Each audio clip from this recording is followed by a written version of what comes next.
E muito obrigado pelo convite que me foi feito para estar aqui e, além de estar aqui, trazer à luz das Escrituras essa doutrina que é do nosso maior inimigo, né? Eu estava lendo algumas coisas e alguns têm até medo de chamar por um dos nomes, que é Satanás. Mas o certo é que a doutrina é a doutrina de Satanás. Essa foi a que me foi confiado para falar nessa tarde. E com toda certeza, irmãos, eu me preparei muito. Eu faço das palavras do pastor Augusto, que iniciou, que ele disse que a gente tem que se preparar, porque o inimigo, ele existe, ele é real, ele não é um mito, e ele tem poder. O pastor Edilson Miranda, ele me mandou uma mensagem e ele disse assim: pastor, vamos estar orando, porque nós vamos falar de um ser poderoso e não podemos ignorar o seu poder e nem ignorar as suas setas, os seus ataques contra nós, porque o ataque dele maior é contra nós, é contra eu, contra você, contra a igreja de Deus. E a melhor maneira para você poder vencer em Cristo e saber administrar e fugir da presença do mal é conhecendo esse inimigo. É conhecendo esse inimigo. E eu concordo com todos os demais pastores, amigos, colegas de ministério que já deram as suas palestras e falaram em que o ensino na íntegra em si quase não é ensinado na igreja, na profundidade em que está sendo colocado aqui por homens de Deus que foi escolhido para falar, e mais ainda aos irmãos que saíram do seu lar para estar aqui, para enriquecer seu conhecimento, para lembrar de algumas coisas e aprender mais. Então a gente não pode ignorar nada disso. Eu estava estudando e recolhendo algumas informações que tem muitos que nem crê nele e nem no poder dele, principalmente no Novo Testamento, depois que Cristo venceu na cruz do Calvário. Mas ele ainda existe. Uma frase que eu ouvi do pastor que já citou, que ele está em algemas eterna, isso não é literal. Isso não é literal. Isso é no sentido em que ele já está sentenciado e preso. Em que sentido? Porque o seu poder é limitado. Então é esse o sentido. Não é literal. Eu não gosto muito de mudar as coisas. Eu sempre costumo abastecer meu carro no mesmo posto, que é pertinho da igreja. Eu sempre corto o meu cabelo e os irmãos que são do São José devem conhecer. Um camarada que é muito conhecido, lá no São José, ali para a Zona Leste, né? Que é o Vitor. Eu sempre corto o cabelo lá. E faz muito tempo. E ele é da Assembleia. E já faz muito tempo que ele também é da Assembleia. E uma vez eu cheguei lá para cortar o cabelo e estava o Vitor, que é o dono do salão, e um outro colega que estava também cortando o cabelo lá, que é do Pentecostal. E ele estava em uma discussão. Um dizia que Satanás estava preso, o outro dizia que Satanás estava solto. Aí quando eu entrei, ele disse assim: pronto, entrou o meu amigo, é o pastor, É o Domingos, mas ele é o pastor Domingos. Ele é meu amigo, ele corta o cabelo aqui faz muito tempo, e ele é pastor, e ele é batista, então ele vai saber nos responder. Aí eu fiquei assim, né? Aí eu disse, mas o que é mesmo que vocês estão conversando? Nós estamos querendo saber aqui se Satanás está preso ou ele está solto. Aí eu não aguentei, né, irmão? Aí eu comecei a rir, né? Eu disse, irmãos, olha só, observa ao seu redor, como é que tá as coisas? De mal a pior. Eu disse, imagine, irmãos, se ele tiver... Aí ele disse que estava de mal a pior, todas as coisas. Aí eu disse, por que você acha que está desta forma? Porque Satanás está solto, irmãos. Satanás está solto. Então você vê a mentalidade das pessoas em conhecer as Escrituras, em dar crédito às Escrituras e dar crédito a outros mestres que do qual não ensina na íntegra as Escrituras, que ele chega a duvidar da existência e de como ele está hoje e agora. Ele está solto, meu querido. Ele está solto. O livro de Jó mostra isso muito bem, quando o Senhor mesmo disse de onde ele vinha, de rodear a terra e passear por ela. Então isso prova claramente em que ele está solto. Só que a doutrina em si, ela abre um leque imenso. E eu não quero passar a tarde toda bem que eu queria, mas o relógio não deixa. Então eu não vou passar a tarde toda falando dessa doutrina aos amados. Então eu pontuei algumas coisas que eu creio que é o suficiente aqui para a gente saber no momento, e talvez você vá, faça a sua matrícula e vá aprender mais aqui no Instituto, ou vai para a Igreja Batista Bíblica Aliança, lá no Novo Aleixo, com o pastor Domingos, que ele também vai lhe ensinar mais um pouco. Então eu pontuei algumas coisas só para a gente ter noção da doutrina e de como ele está, de como ele ataca, como foi a sua queda e como eu devo me livrar dessa presença do mal que atua hoje, literalmente, em duas esferas. Em duas esferas ele atua: física, presencial e espiritual. São as duas esferas que ele age, irmãos. E eu tenho duas responsabilidades. A primeira responsabilidade minha aqui e agora é passar um pouco desse conhecimento da doutrina que eu procurei o máximo, porque eu sempre gosto de dar o melhor para os meus ouvintes. E segundo, manter vocês acordados, para vocês não cochilar, para vocês não dormir. A minha esposa disse assim, dá uma batida no púlpito. Eu disse, não, minha filha, é de vidro, né? Lá vai.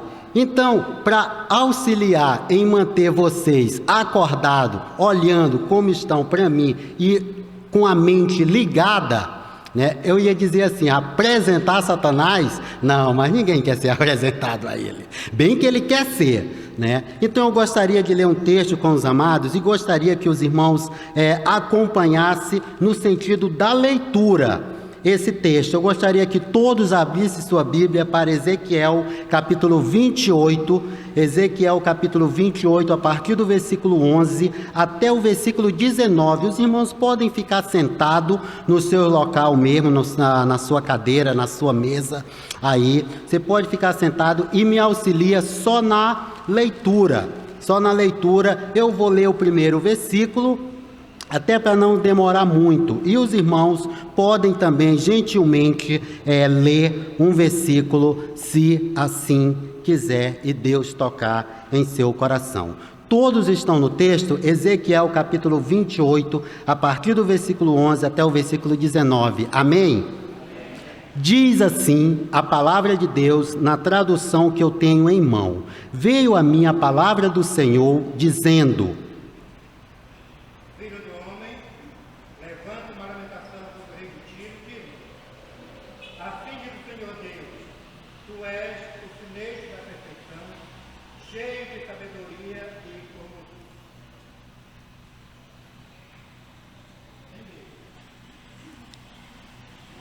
Estava no jardim do Éden,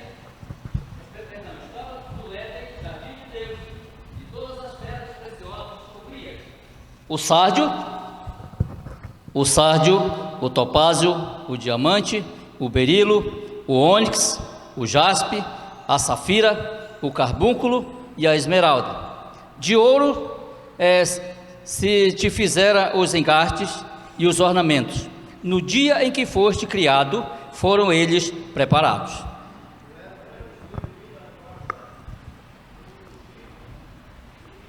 Estabeleci, permaneceis no monte santo de Deus, no brilho das pedras andava. Você era perfeito nos seus caminhos, desde o dia em que foi criado, até que se achou iniquidade em você.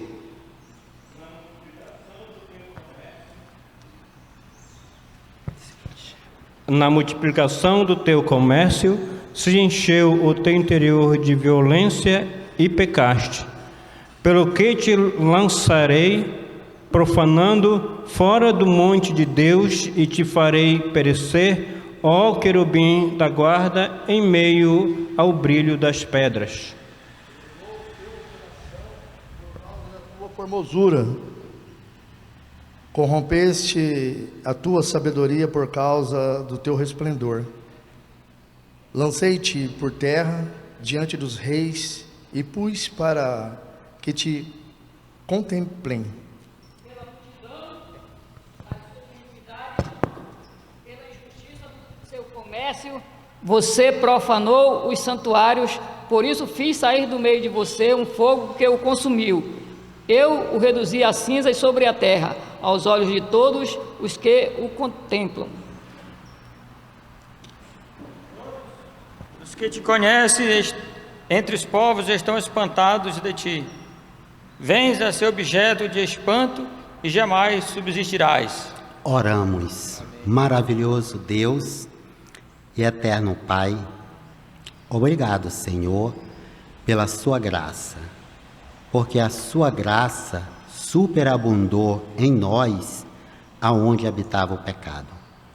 Obrigado pelas suas misericórdias que se renova a cada manhã nas nossas vidas e é a razão da qual não somos consumidos. Obrigado por cada vida que aqui está presente, do menor ao maior, por cada servo, colega de ministério, amigo, que o Senhor venha abençoar cada igreja aqui representada. Usa-me como instrumento nas tuas mãos para falar da tua palavra ao coração dos teus servos. E que o mesmo Espírito que venha me encher de sabedoria e de entendimento também venha dar compreensão aos teus santos, para que ambos venhamos compreender a boa, perfeita e agradável vontade do Senhor para as nossas vidas. E que possamos falar do nosso inimigo com a sua permissão, de uma maneira, Senhor, aplicável e à luz das Escrituras, como o Senhor ordena que cada ministro fale. Esse é os meus pedidos, as minhas súplicas ao Senhor. Em nome de Jesus eu oro, lhe peço e lhe agradeço. Amém. Irmãos, pastores, amigos, colegas, uma das primeiras coisas que eu observo, pastor Domingos, antes de entrar literalmente para um assunto tão sério, que é uma doutrina da pessoa de Satanás ou Satã, o que nós temos que compreender como cristão, como servo e até como um todo, é que Deus não criou o mal. Nós temos que ter essa compreensão. Por quê? Porque senão, no decorrer do estudo, você pode pensar que Deus tem alguma coisa a ver com esse mal. E nisso, você vai estar pecando, e eu, como a pessoa do qual estou incumbido de passar o estudo, vou estar pecando por não alertar você. Então, quando todos os meus colegas, os dois que passarem e ensinarem que Deus criou todos os anjos, então ele criou um também, que do qual a luz das Escrituras dá o nome de Lúcifer. Por isso eu escolhi esse texto para nós lermos, porque o texto apresenta este anjo, que é Lúcifer, que do qual ele tinha uma atividade, e também ele é apresentado a sua queda. Então nós devemos compreender que Deus não criou o mal, porque de Deus, tudo que vem de Deus, não é só bom, mas é muito bom. Gênesis capítulo 1, verso 31. Quando o texto diz que tudo que Deus fizera, eis que era muito bom, isso significa que até o mundo angelical que Deus criara não tinha nada de mal, não tinha Satanás, não tinha demônio, até o momento. Irmãos, isso é importante porque Deus, para que você tenha essa plena compreensão, e se já tem, e eu creio que tem, mas que essa informação possa estar fresquinha na sua mente, é que de Deus não sai e nem vem nada de mal, Deuteronômio, ou de ruim. Deuteronômio capítulo 32, verso 4, ele diz assim: eis a rocha, as suas obras são perfeitas, porque todos os seus caminhos são juízo, Deus é fidelidade e não há nele injustiça, e justo e reto em todos os seus caminhos, ou seja, em todos os seus desígnios, irmãos. Tiago capítulo 1, verso 13 diz: ninguém, agora que é para todos nós, o texto diz, Tiago capítulo 1, verso 13, ninguém ao ser tentado diga, sou tentado por Deus, porque Deus não pode. Eu amo essa frase, Deus não pode. Isso significa que mesmo que ele quisesse, as Escrituras diz que ele não pode ser tentado pelo mal, e ele mesmo a ninguém tenta. O homem é tentado pela sua própria cobiça. Então Deus criou tudo perfeito, não só bom, mas muito, muito bom, irmãos. Lúcifer, no seu estado original, eu só pontuei algumas coisas, como eu já falei. Lúcifer era o mais esplêndida das maravilhosas criaturas angelical de Deus, superior a qualquer coisa ou ser, superior em sua beleza e também em entendimento.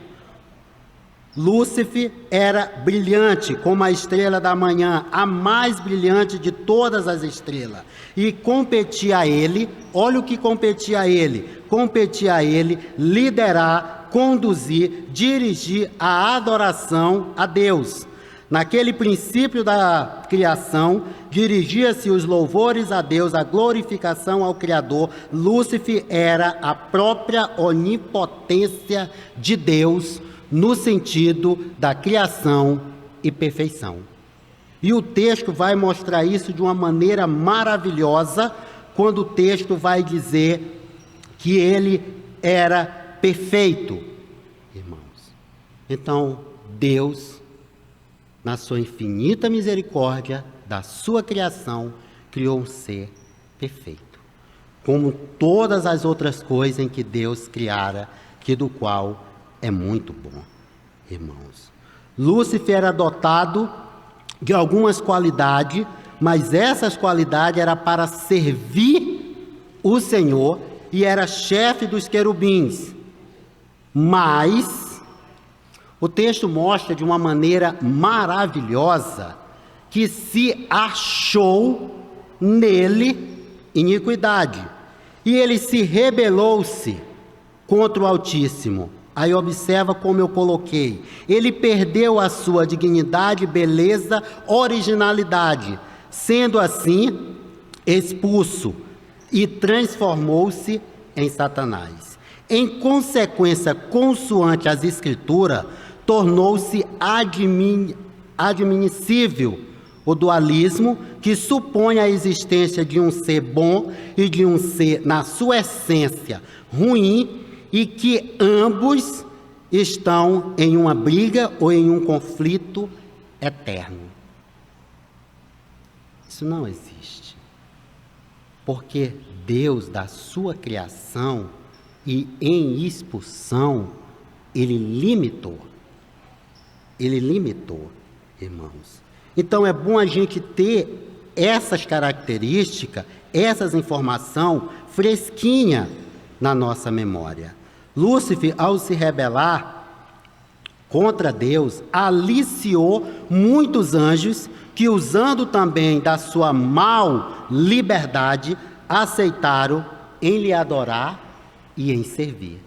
Porque os demônios são agente de Satanás. Agente de Satanás.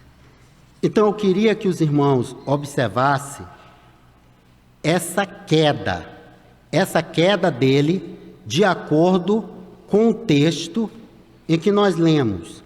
O texto que lemos, versículo 15, ele vai dizer o seguinte: perfeito era nos teus caminhos, desde o dia em que foste criado, e até que se achou iniquidade em ti. A palavra iniquidade em ti, ou a palavra iniquidade, significa pecado que consiste em não reconhecer que é pecado. É não ser correto, é ser perverso e não reconhecer a perversidade. Isso é iniquidade. E isso foi encontrado em seu coração. Encontrou.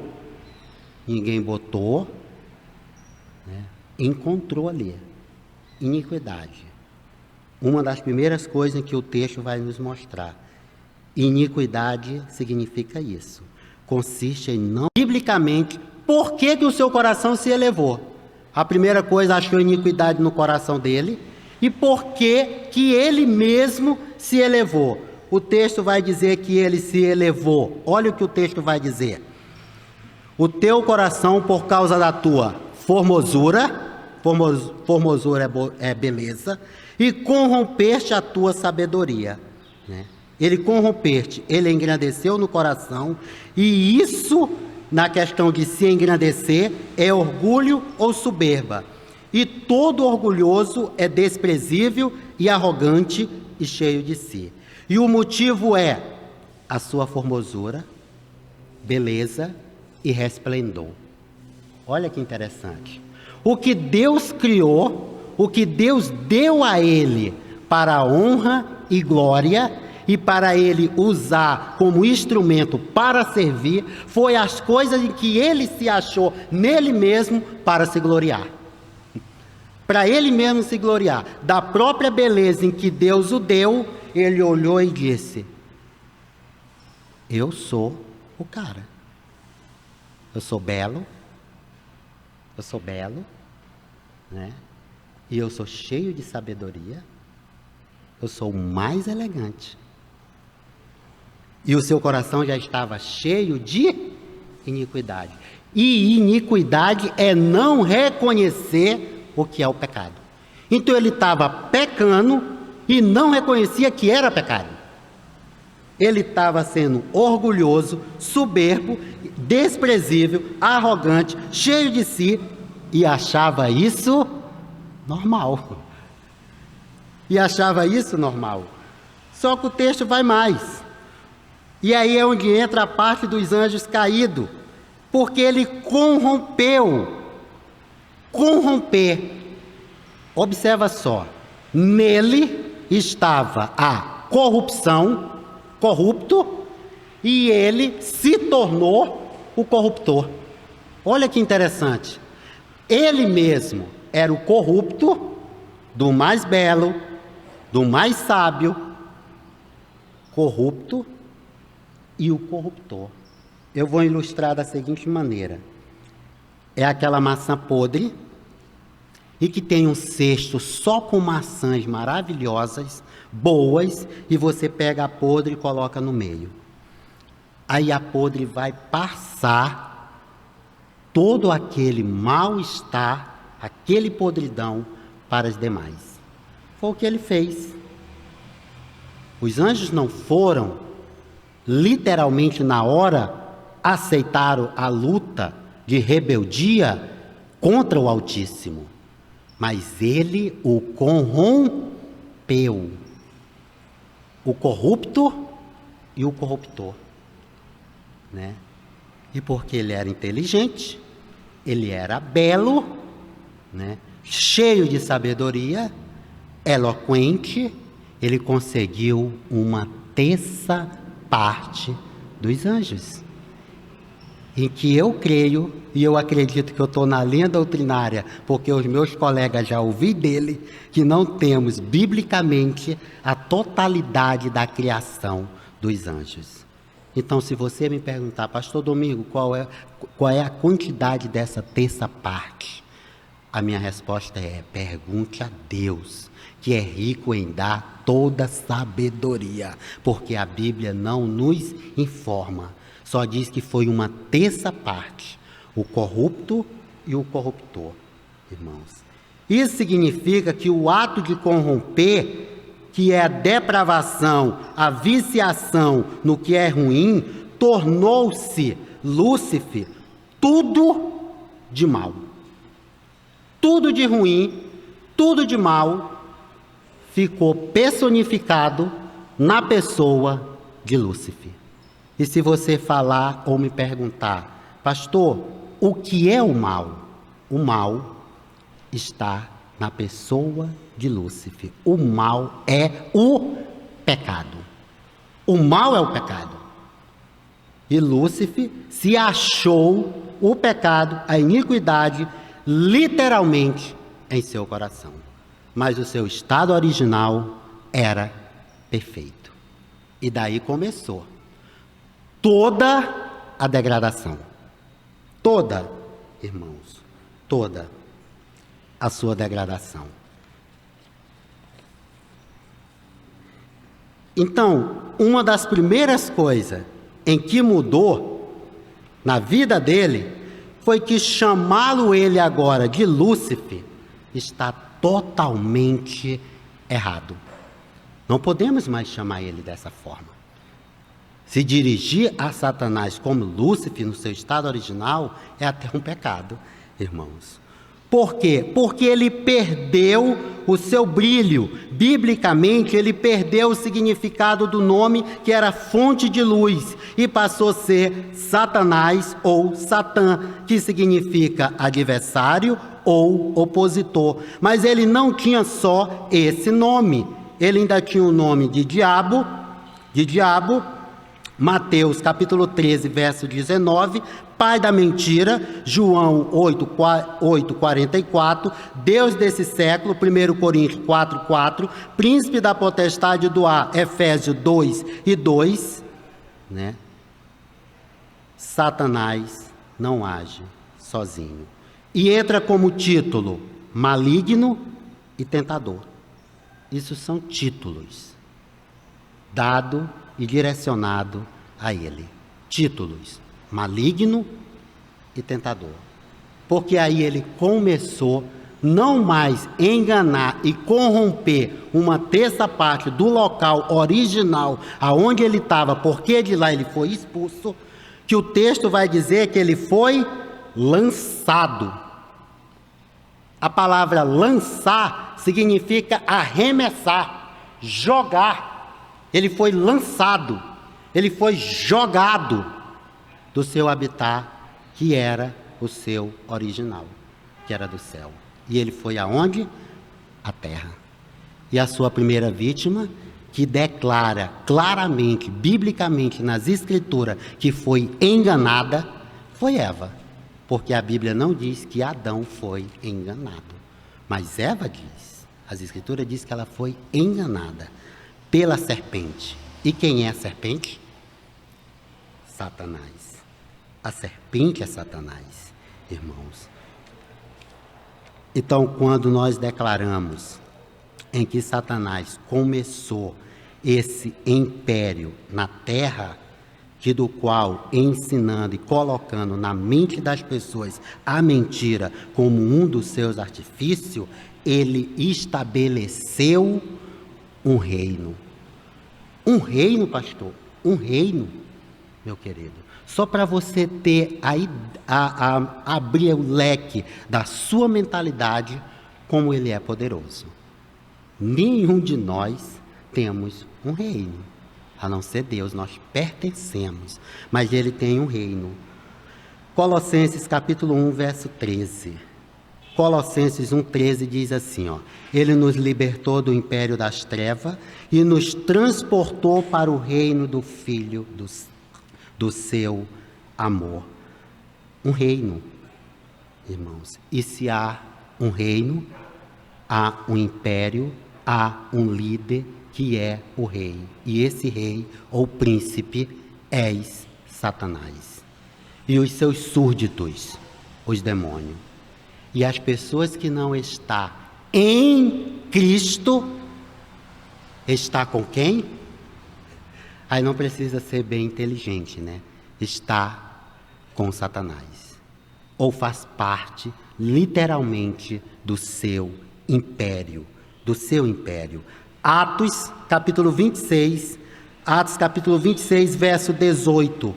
Olha o que o texto diz, na minha tradução diz assim: para lhe abrir os olhos e converteres das trevas para a luz, da potestade de Satanás para Deus, a fim de que receba ele remissão de pecado, herança entre os que são santificados pela fé em mim. E a palavra converter significa mudança de mente, de atitude, de ações. É uma mudança de um reino para outro, de um império para outro. Mudança total. E é ele agindo nas suas duas esferas, fisicamente e espiritualmente. Quem cega o entendimento das pessoas para que a palavra de Deus não resplandeça na sua mente? Satanás, o Deus deste século. Cega, e a cegueira é do seu entendimento. Por isso que Davi diz no seu Salmo 119, versículo 18, ele diz: desvenda, Senhor, os meus olhos, para que eu contemple as maravilhas da tua lei.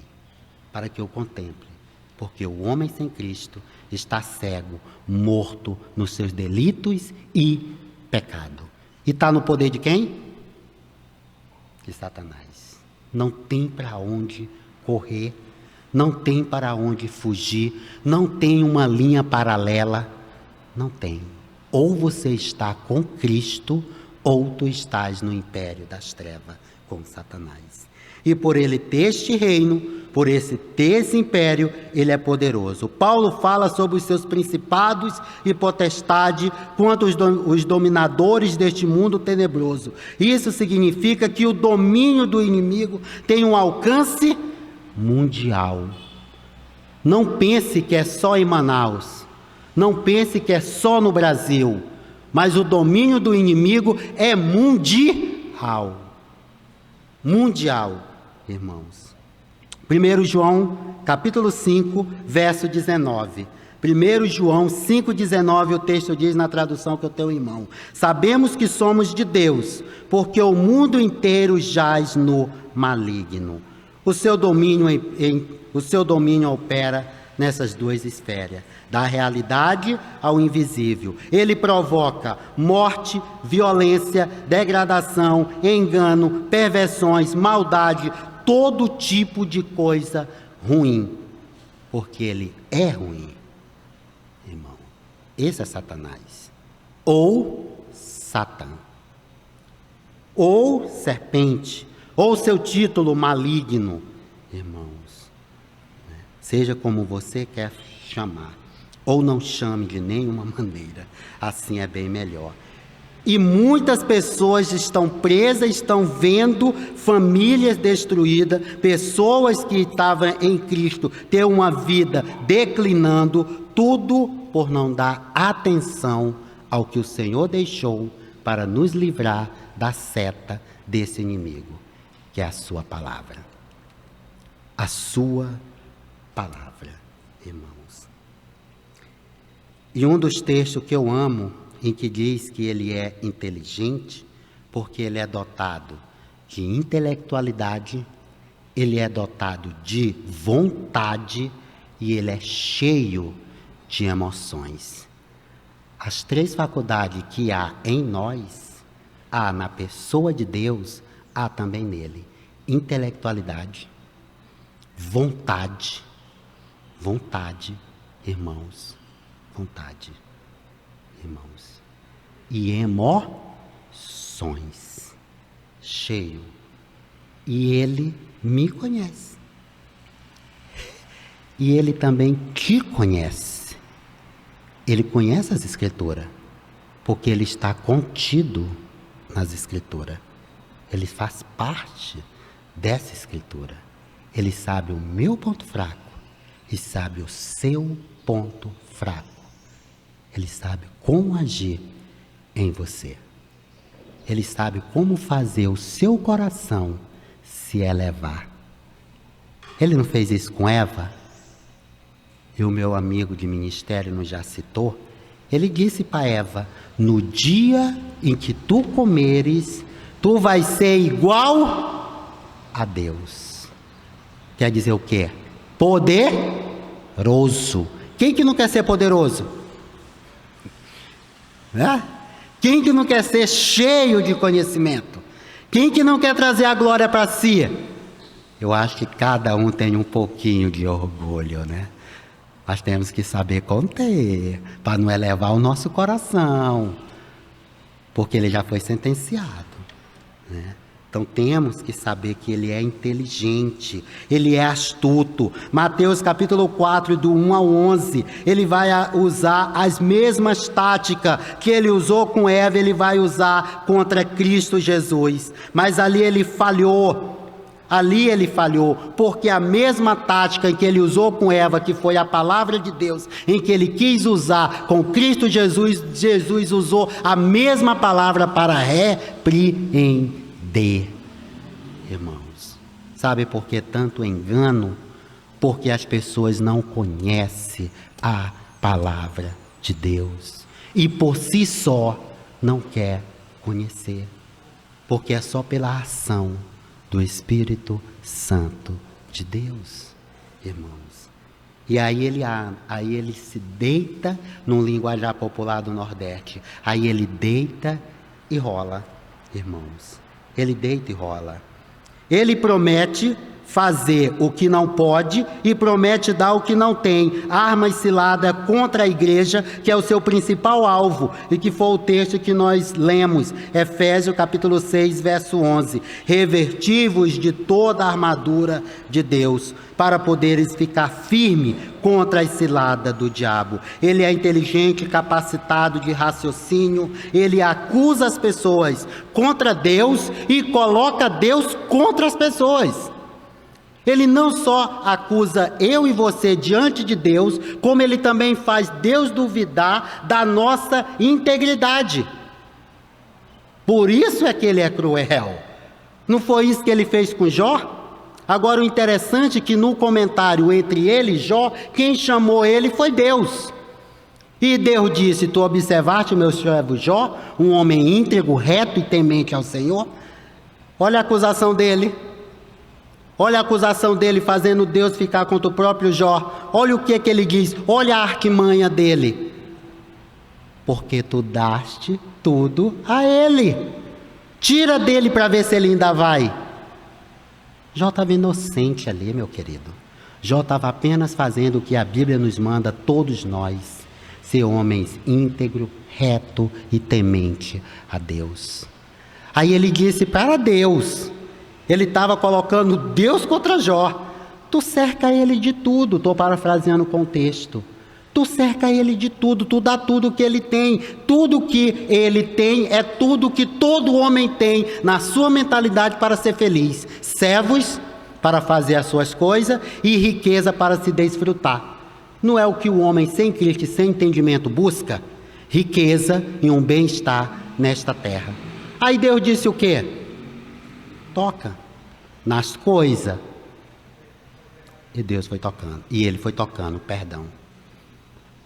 Aí depois ele disse: toca na carne ou na pele, mas não lhe tire a vida. O que esse texto me ensina? Que ele é limitado. Ele é limitado. Algemas eterna, limitação. Você só vai fazer o que eu lhe ordenei. Daí tu não passa. Charles Spurgeon, ele disse que Satanás é um cão amarrado nas mãos de Deus. Aí Hernandes Dias pegou a mesma frase no seu livro Gota de Amor para a Alma. Ele vai dizer a mesma frase, que Satanás é um cão amarrado nas mãos de Deus.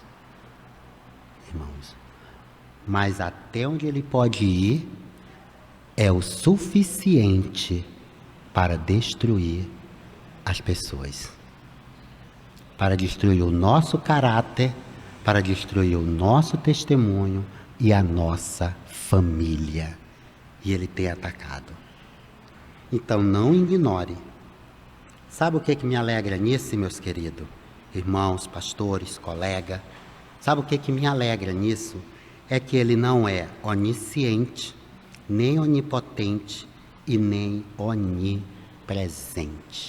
Essas características é só de Deus. E é o meu Deus. E é o vosso Deus. Ele é onisciente, onipresente, onipotente, eterno, santo, imutável. Irmãos, ele é. E é isso que nos alegra. Porque ele está amarrado, algemas eternas, nas mãos de Deus, e ainda faz todo esse estrago. Quantas pessoas têm ouvido do Evangelho de Deus e ainda não compreendeu? Quem cega é ele.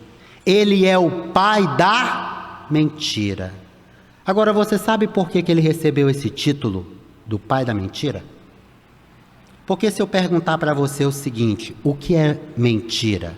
Aí você vai me responder da seguinte forma, no lógico: mentira é o que não é verdade. Não é isso? Isso é o lógico. Mentira é o que não é verdade. Mentira de Satanás, que tornou ele o pai da mentira, porque mentira é o que nós falamos e que na nossa mente nós sabemos que é mentira. Essa é a verdadeira mentira. É do que eu estou proferindo verbalmente e na minha mente eu sei que não é verdade. Eu estou mentindo para mim mesmo e tentando enganar Deus, que é onisciente. Isso é mentira. Quando você fala uma coisa que não é verdade, tu está só colando.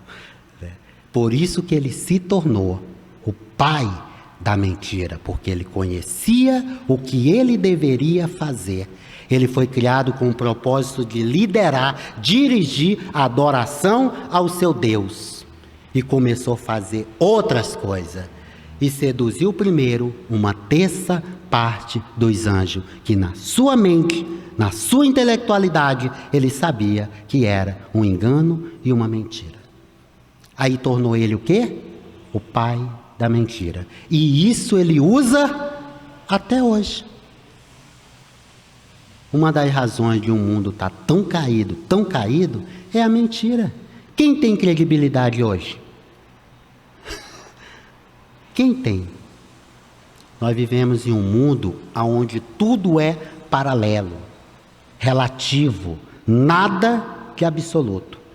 O que eu tenho de absoluto nesta terra, neste mundo, é a palavra de Deus. Essa aqui eu sei que não muda. Ela não muda. E é por isso que ele se tornou o pai da mentira. A Bíblia nos afirma que o inimigo não pode... Olha, agora começou o negócio a melhorar. A Bíblia nos afirma que o inimigo não pode, Satanás ou Satã, não pode nos tocar. A Bíblia afirma isso. irmãos. E sabe onde é que está esse texto? João, que ele não pode nos tocar. João, capítulo 1, esse é que eu quero ler. E se vocês quiserem me acompanhar, pode ficar à vontade. João, deixa eu chegar lá, que eu sou ruim de espada para o ar, tá bom?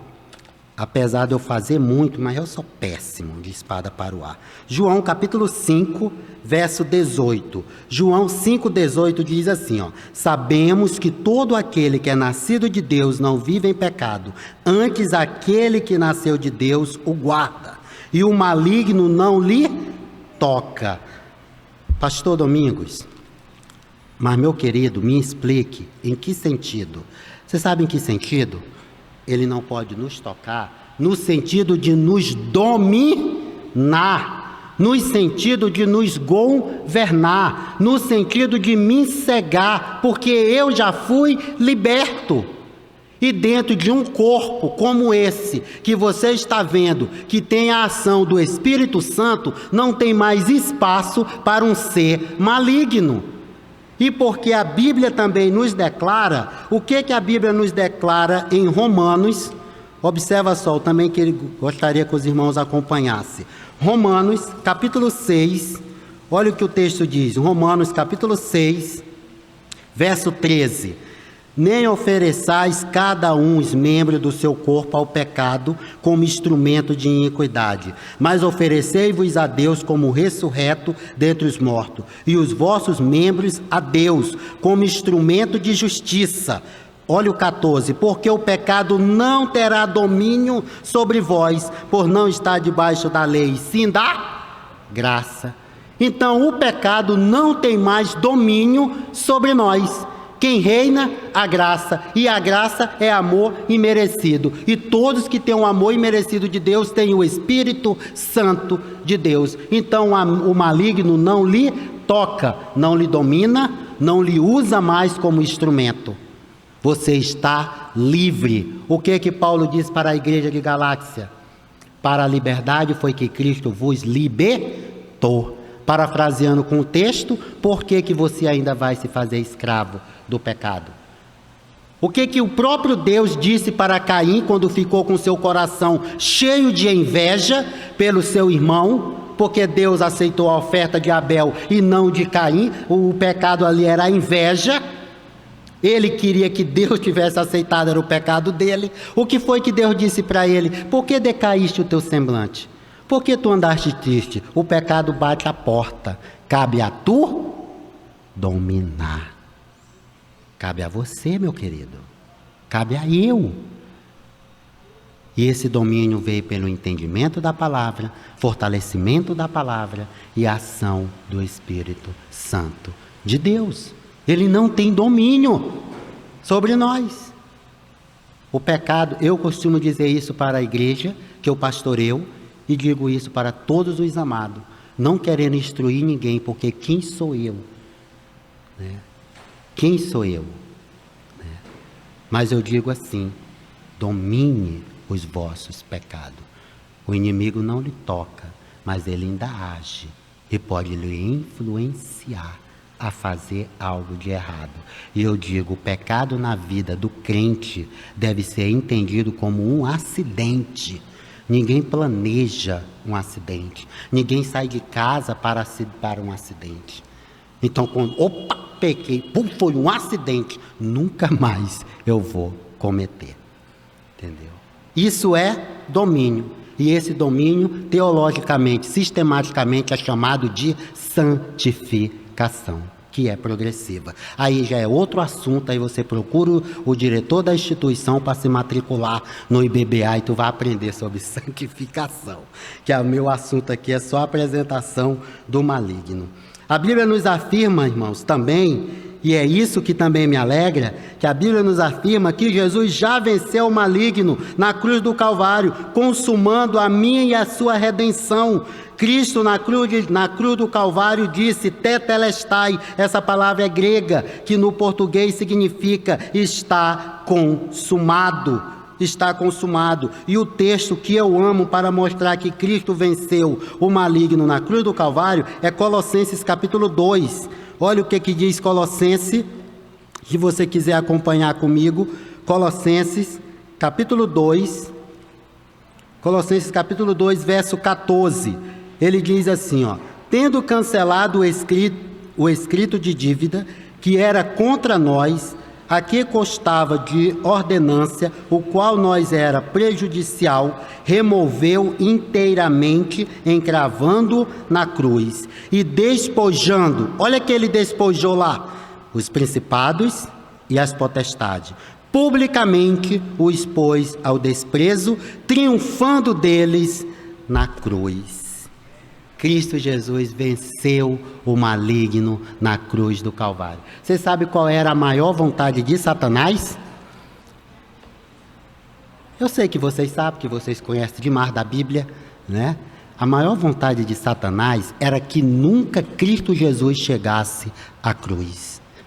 Porque ali ele sabia que ia estar consumado a vontade do Pai. Por isso que quando Satanás influenciou Pedro, em que Jesus entendeu que ele ali estava por uma influência, que ele diz arreda para Pedro, o diabo, é porque Pedro disse que era para ele não ir para Jerusalém.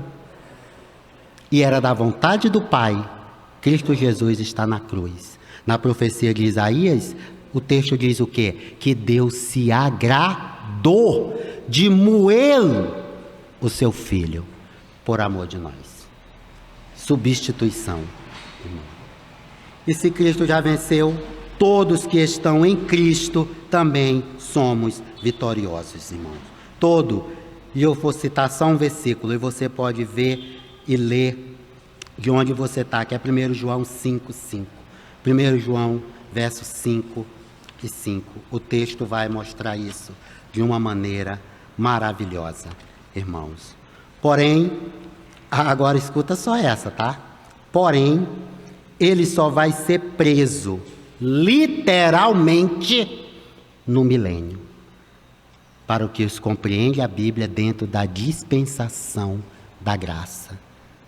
Para os dispensacionalistas, o milênio é a última dispensação. E lá Satanás vai ser preso por 1000 anos. Lá ele vai ser preso. E isso eu falei para o meu amigo Vitor, da Assembleia, e para o outro que era da Pentecostal. Aí ele disse, esse aí conhece. Eu digo, não, filho, está na Bíblia. Tu tem Bíblia? Tenho, mas tu não lê. Porque se tu lesse, tu sabia. Ele ficou brabo comigo, né? Se você for ler na Bíblia, está na Bíblia, meu irmão. Aonde? Tu vai procurar de Gênesis e Apocalipse. Em qualquer lugar desse tu vai achar, né? Para os que são dispensacionalistas, lá no milênio. No milênio ele vai ser preso. E eu queria compartilhar esse texto com os irmãos. Apocalipse capítulo 20. Olha o que o texto diz. Apocalipse capítulo 20. Eu vou ler só o primeiro e o segundo versículo. Então viu descer do céu um anjo, tinha nas mãos a chave do abismo e uma grande corrente. Ele segurou o dragão, a antiga serpente, que é o diabo, Satanás, e o prendeu por 1000 anos. Irmão, você sabe o que eu mais amo nesse texto? Não é porque Satanás foi preso, porque esse texto prova que nem todo pecado que as pessoas põem culpa no diabo é culpa do diabo. Porque a pergunta seguinte é, no milênio em que Satanás vai estar preso por 1000 anos, vai ter pecado?